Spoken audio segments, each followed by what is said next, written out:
When you think about the Postal Service, what first comes to mind? Maybe, that iconic mail carrier. Yeah, rain or shine, right. Or Or maybe the post office building itself. exactly. But how often do we think about the actual people behind it all, the ones making it work, and importantly, the unions supporting them? That's what we're getting into today. We're doing a deep dive into that very backbone, specifically the really rich history of the American Postal Workers Union, the Mhm. APWU locals right here in St. Louis. Okay, so their formation, challenges, successes, the whole story. Pretty much. We'll look at how they started, what they faced, and some pretty remarkable achievements along the way. And we've got what? Articles, union records, research. Yep, all sorts of sources.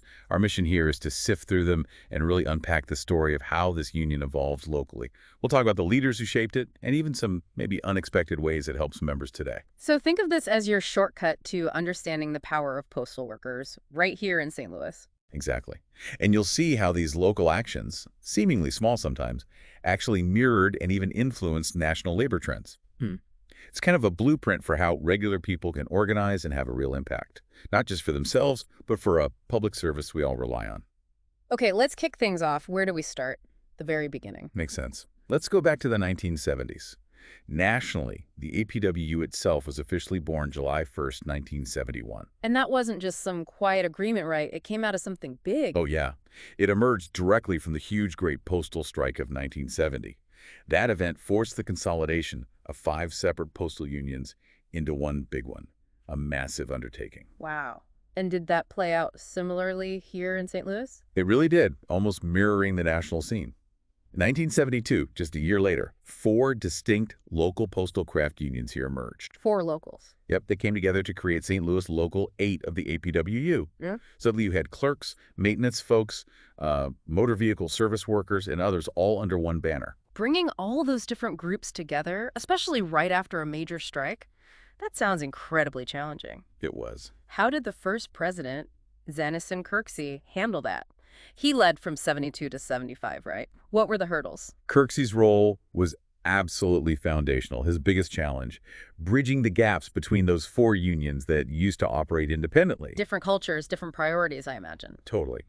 He had to forge a common identity, make sure every craft felt represented fairly, and just navigate that tricky initial post-merger time.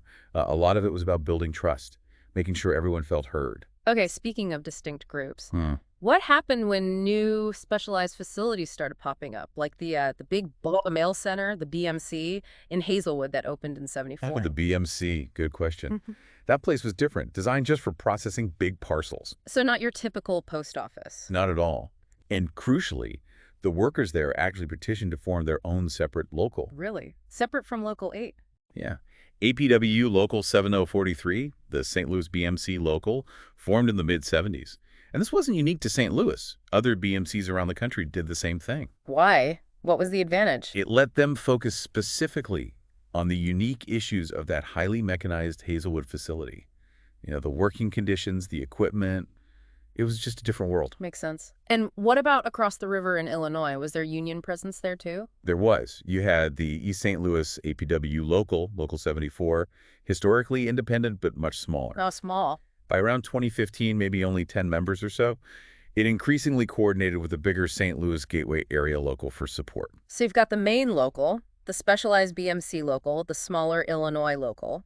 It really underscores that challenge of unifying diverse workers after something like a national strike. Absolute.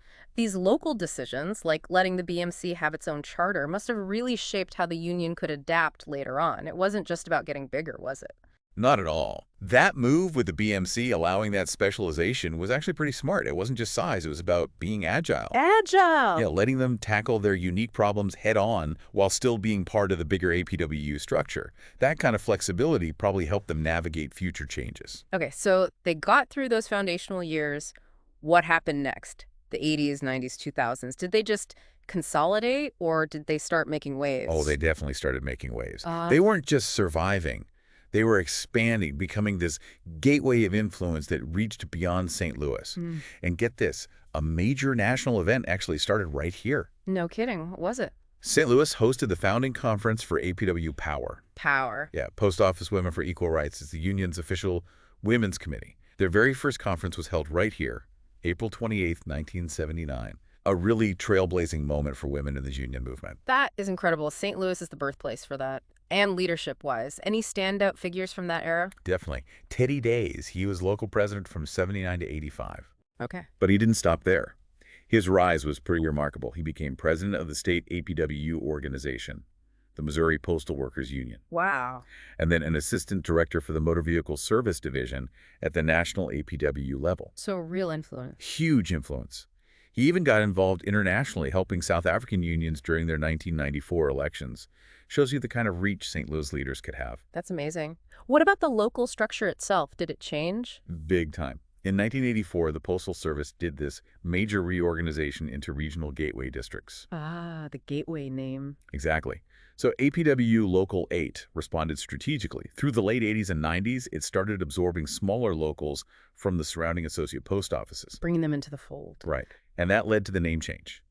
The St. Louis Gateway District Area Local, it reflected their much bigger geographic area and, increased resources.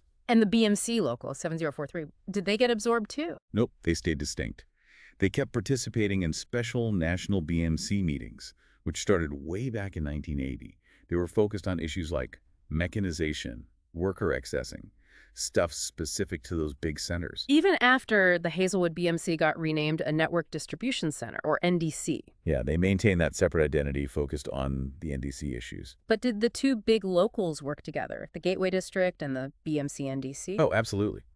Despite being separate charters, they often coordinated, especially on major fights like opposing potential facility closures. Strength in numbers, It's even when separate. Precisely.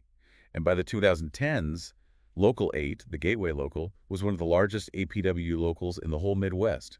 Covered the big processing and distribution center, the main downtown post office, dozens of stations. Huge area. How did they keep everyone informed through all these changes? They had their newsletter, Press On. It's been published continuously for decades. Decades. Yeah, by 2014, it had reached volume 92. It's like a living history book of their activism and all these structural shifts. So, thinking about this period, the strategic mergers, the rise of leaders like Teddy Days, how did that really strengthen the union overall? What's the takeaway? Well, it gave them a double advantage, really. Strength in numbers and specialized focus. How so? Expanding geographically meant more bargaining power, more resources. But nurturing leaders who rose nationally, like Days, gave St. Louis a voice on bigger policy issues. And keeping the BMC local separate allowed for that specialized attention. It made them more adaptable to big changes from USPS, like mechanization or those regional reorganizations. Adaptability seems key. Okay, let's move into more recent times, the 2010s up to now. What challenges have they faced lately? Well, the 2010s brought a really turbulent period of postal cutbacks. Leading the local through that was Fred Wolfmeyer. He was president from 2010 to 2019. Tough time to be in charge, I bet. Definitely. He was instrumental in fighting back against things like retail outsourcing. Remember the Stop Staples campaign? Vaguely, yeah. They were trying to put postal counters in Staples stores. Exactly. Wolfmeyer and the local were big voices against that, and also against cuts to service standards that would slow down mail delivery for, all of us. What else marked his leadership? He really pushed for more member education and also focused on building cooperation with the other postal unions, like the letter carriers. Unity was a big theme. That makes sense. And you mentioned earlier how unions support members in unexpected ways. What about retirees? Are they still involved? Oh, absolutely vital. You have to spotlight people like Melvin and Shirley Sanders. Melvin was actually a former local president himself, back from 85 to 2001. Okay. He and Shirley became leaders in the retiree chapter. They helped grow this annual Older Americans month luncheon. By 2016, they had over 350 retirees attending. Wow, 350. That shows incredible ongoing solidarity, doesn't it, across generations? It really does. Then a new era started in 2019 with Rebecca Becky Livingston. And she was the first woman to lead the Gateway Area Local, right? That's right, a historic moment. Her tenure from 2019 to 2022 was really defined by navigating huge, unexpected challenges, like the COVID-19 pandemic.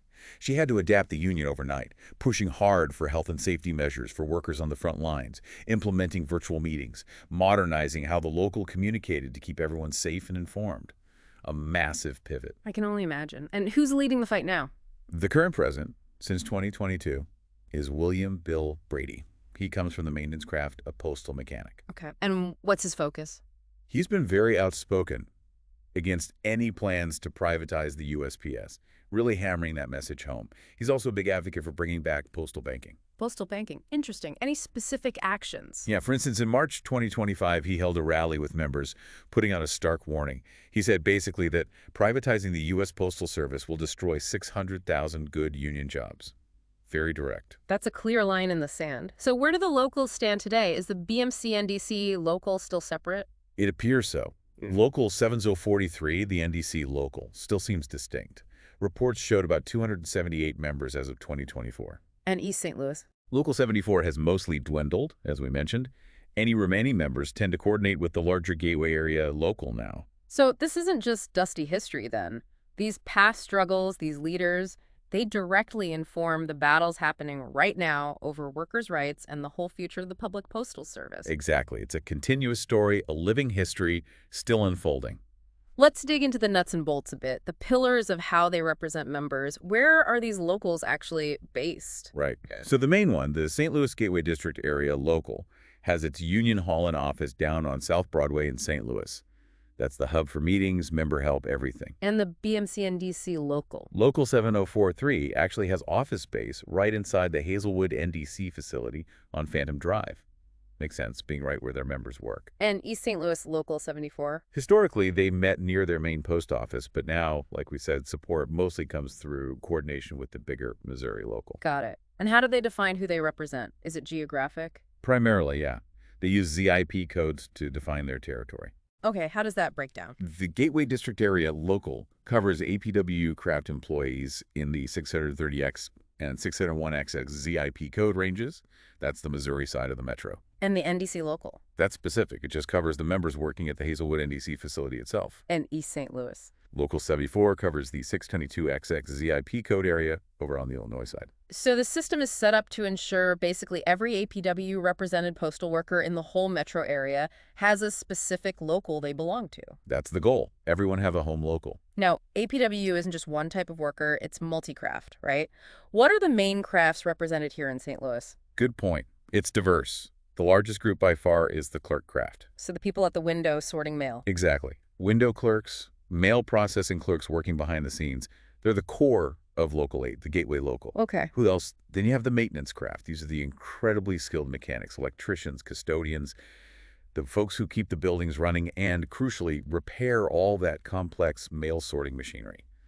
A vital backbone. And you mentioned Roosevelt Stewart, a former president, came from maintenance. That's right. He led from 2001 to 2008. It was significant to have a maintenance craft employee rise to the top slot. What other crafts? There's the Motor Vehicle Service Craft, or MVS. These are the truck drivers transporting mail between facilities, and the mechanics who maintain those postal vehicles. And didn't Teddy Days have a national role in MVS? He did. The former St. Louis local president became a national assistant MVS director. Shows the importance of that craft. Any others? There's also a support services craft. It's kind of a catch-all for some specialized groups, like folks working at the stamp distribution office or the mail equipment shops. So with all these different jobs, how does the union make sure everyone's interests are looked after? The local structure is designed for that. They have craft directors.